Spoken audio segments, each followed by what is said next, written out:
straight ahead on 12 News, a proposal that could eventually lead to improved service for cable TV customers.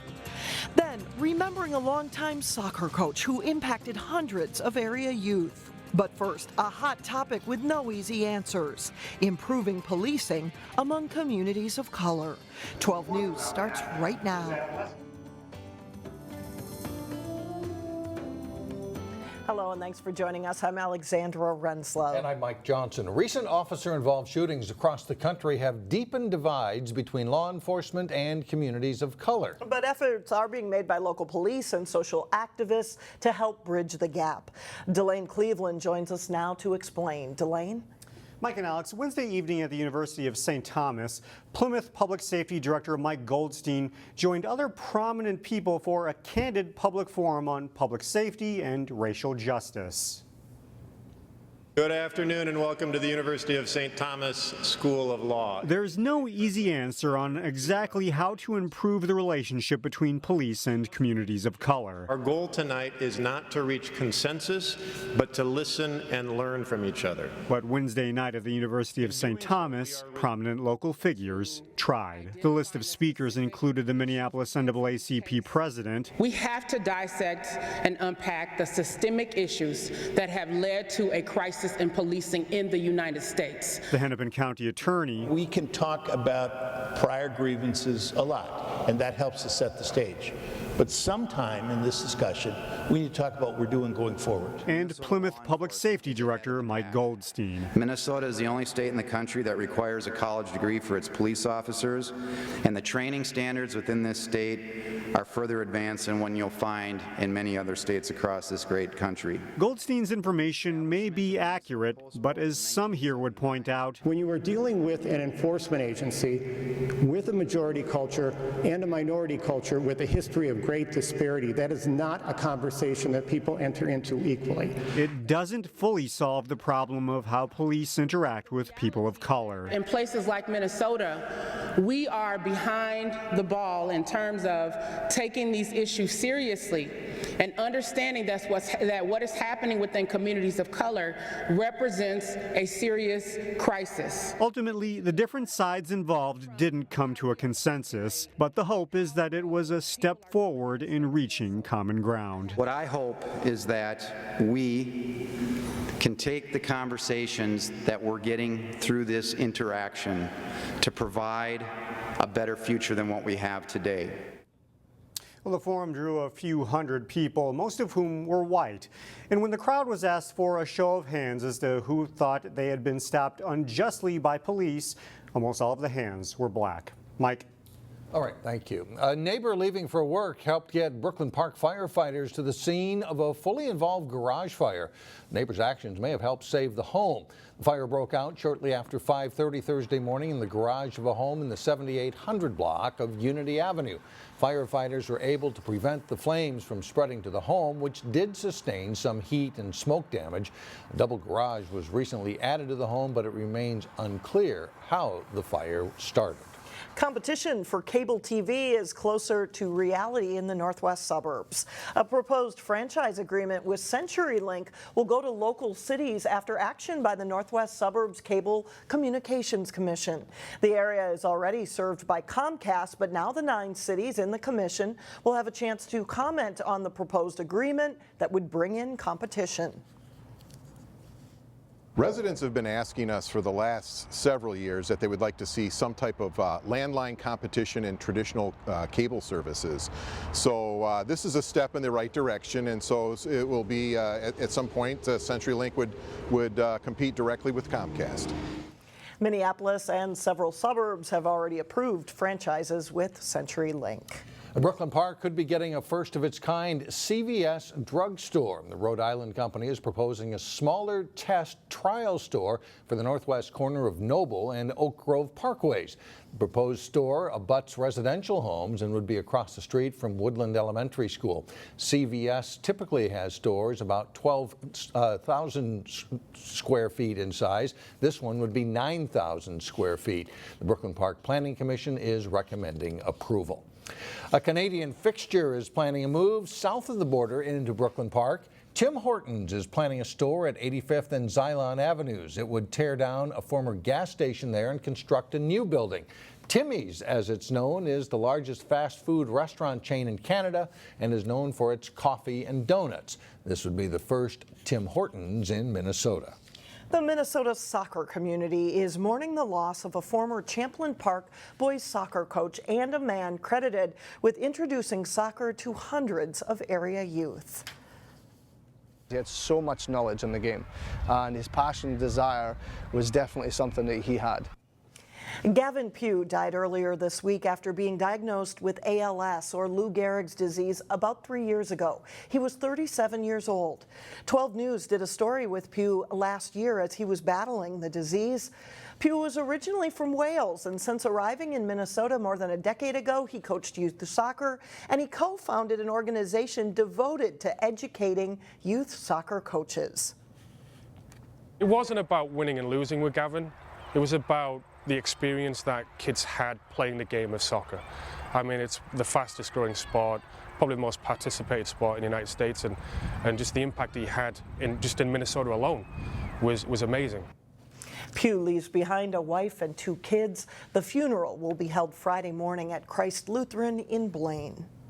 New Hope Church is mourning the loss of a longtime former pastor. Pastor Steve Gould served at New Hope Church from 1990 to 2014. He had a heart attack and died this week while at a conference in Washington, D.C. Calls and emails have been pouring into the church remembering Pastor Steve's integrity and passion for his faith. He loved this church. He loves the church worldwide.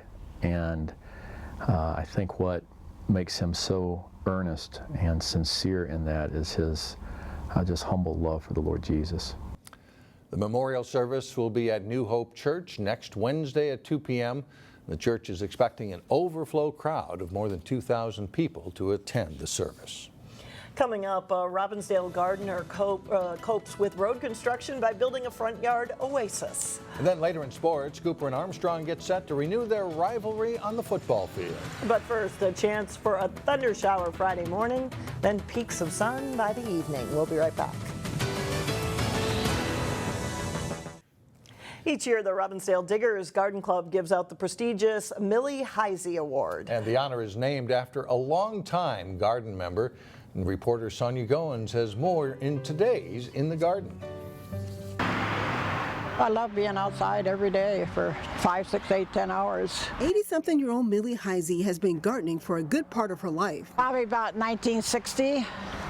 Well, I was into 4-H when I was a child in Olmsted County, and so there you learn to grow things. She joined the Diggers in 1978. Her specialty is growing big, beautiful roses. I just always loved roses and stuff there, but I grow many, many annuals and many, many other perennials, and I increased my roses by to 300, 350, 500, so it varies into that amount. Millie has won many awards. This year she took home a prize at the Minnesota State Fair.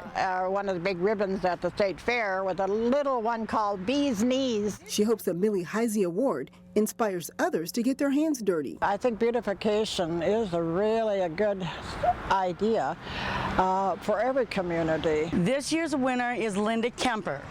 She has lived here in this home about 22 years. Linda Kemper, who lives in Robbinsdale off Lake Drive, was this year's Millie Hisey Award winner. Last year, construction crews took the place of plants and flowers in her front yard. They tore her yard up to probably about halfway through her yard here. She had to start landscaping from scratch. Seeing what had happened with her yard with all of the tear up of the boulevards and what she did within such a short period, we felt that she was in honor of the award. The resident added a variety of hostas, ferns, begonias, and more. So all of this is just practically new foliage for her because her whole yard was pretty much tore up. A side garden and climbing ivy helped to add more curb appeal. She was very pleased to hear she won the award. In Robbinsdale, Sonia Goins, 12 News. And if you'd like to become a member of the Diggers Garden Club, we have more information on our website, 12.tv. Coming up, a Golden Valley school that's climbing to new heights. But first, coming up, a great start for the Maple Grove football team as they get set for a battle Friday with Edina. John Jacobson has that and more in sports. The Maple Grove football team travels to Edina Friday night, and the Crimson is aiming to run its record to 3-0. Here's Jason Milillo with a preview of that game. The Edina Hornets defense has forced 6 turnovers in 2 games this season, so the Maple Grove offense needs to start fast on Friday night. You got to get the first punch in, you know, like you got to catch them off guard. The Crimson will challenge the Edina defense with a steadily improving line and the versatile play of quarterback Brad Davison. Brad's a great player, and we're trying to use him in every way we can. I think he's throwing for about 380 and running for 280, and he's a threat that we want to be able to do it from both sides of the ball. So he's a 3-year starter. He's our most experienced kid, and so we're going to try to use him the best we can. I honestly don't think the other defense really expects Brad to run as much as he does, but as athletic as he is, I mean, he's doing great out there. He's strong, he's quick, he's big enough, obviously. On offense, Edina has struggled a bit, but they have an athletic quarterback, and former Osseo head coach Darren Lampker is now the Hornets' offensive coordinator. It definitely prepares us for this game, knowing what he ran with Osseo, so we'll definitely be prepared for this game. He's a great coach. He brings good challenges, and obviously their head coach, Reed Boltman's a great defensive coach, so now they kind of have 2 head coaches on their staff that handle both sides of the ball, so Edina's got a good thing going over there. Crimson head coach Matt Lombardi wants his team to get better and progress every week, and the next rung on that ladder is beating Edina. Jason Milillo, 12 Sports. Kickoff at Coleman Field in Edina is 7 o'clock Friday night. The Robbinsdale School District football teams will renew their rivalry Friday night as Cooper travels to Armstrong. Cooper is tuning up for the big matchup and hoping for a repeat of last season when they beat Armstrong 26-6. It's a fun matchup, but at the same time, still just one of 8 games on the schedule. The beauty about this game is they're playing against players that they played with during the youth football program, so it's important that we keep them focused on the little things, attention to details. We're not going to take them lightly or anything, so we're going to prepare like it's a hard-fought game. This, Armstrong, so it's going to be a big rivalry. So, the high school football. Cooper is 2-0 with wins over Bloomington Jefferson and last week's dismantling of Benilde St. Margaret's. They won 30-7. The Hawks graduated some star power from last year's team, but they're showing the next group is pretty good too. Yeah, we're definitely doing a pretty good job of replacing those guys. They were key players last year, but I think we're fitting into those roles pretty well this year. Armstrong had one of its best seasons in recent years last fall, going 7-3, but their worst outing was in the loss to rival Cooper. This year, the Falcons have gotten off to a 1-1 start, losing to Chanhassen before beating St. Louis Park. The main storyline for the Falcons is an unfortunate one: injuries. They lost their starting quarterback and top running back right away, and that's just the start of it. It's been a tough start, and so I just like to think maybe we're getting good at handling adversity, because we've sure had a lot of it this year, and it happens in time to time in football, but this year we've kind of got it all the way around and with some key players, so it's been a tough start that way, but we got to keep playing, and they're not canceling the game, so we've been talking about handling adversity and next guy up. And the Falcons felt they regrouped with some new faces in the lineup and played better in week 2. Short-handed or not, this is definitely a game the Falcons have circled on the schedule. Definitely. It's just a lot of fun to come out on Cooper night and just see all the fans that come out and support. The place is packed, and it's always just a really fun atmosphere. Really excited trying to get back from last year. They beat us real bad, but we feel like we're confident and we're better this year. In addition to the Maple Grove Edina and Cooper Armstrong games, here's a look at the other local Week 3 matchups in prep football. Hopkins plays at Eden Prairie. That's the game you can see live on Channel 12 and also our HD channel 799. Also, Wayzata is home to take on Prior Lake. Osseo is at Anoka. Champlin Park travels to Coon Rapids. Number 1, Totino Grace hosts Andover. Park Center is at home against De La Salle. Benilde St. Margaret's hosts Irondale. Also on Friday, Breck is at home to meet St. Paul Como Park. Providence is home against St. Paul Johnson. Brooklyn Center on the road at Minneapolis Roosevelt. And West Lutheran meets Randolph in a 9-man game at Brooklyn Center High School. All 7 o'clock kickoffs. Let's look at sports. All right, thanks, John. And now on to Local Vote 2016 and two candidates who have faced each other before. DFLer Lyndon Carlson has been a member of the legislature since 1973. He's the incumbent in District 45A, which includes parts of Crystal, New Hope, and Plymouth. Republican Richard Lieberman is running for that seat for a second time. Greetings. I'm State Representative Lyndon Carlson, the DFL-endorsed candidate for re-election in District 45A, parts of Crystal, New Hope, and Plymouth. My wife Carol and I have lived in the district for 46 years. I'm currently the DFL lead on the Ways and Means Committee and also serve on the State Government, Finance, and Tax Committees. In addition, I serve on the Midwest Higher Education Compact Executive Committee. My legislative priorities are jobs and economic development, great schools, a balanced budget, improved infrastructure, affordable health care, and environmental protection. I enjoy the opportunity to serve in the Minnesota House of Representatives and would appreciate your support on Election Day. Thank you. I'm Richard Lieberman, and I will be on your ballot for state representative. My opponent has already been in office for 44 years, and he's running again. And we all know what happened at the state legislature this year. Nothing. Absolute gridlock. It's time for a change, and that's exactly what I'm going to do. I will send you an email on any major vote from the state capitol. If you tell me to vote yes or no, this is exactly what will happen. At the bottom of the email is a link that says, how do you want me to vote? You actually click the link and vote yes or no. For the very first time in 44 years, your voice will be heard. Coming up, a first in the Robbinsdale School District. Let's see what has students climbing to the top. We'll be right back. And finally, elementary students at one Robbinsdale area magnet school are reaching new heights in Phi-Ed. Inside the gym, also known as the Kinesiology Lab at the School of Engineering and Arts in Golden Valley, there is a new climbing wall. It allows kids to test their strength and challenge themselves with different difficulty levels. The goal is to introduce students to fitness activities beyond the traditional team sports. Just to see kids being able to go across it and be successful.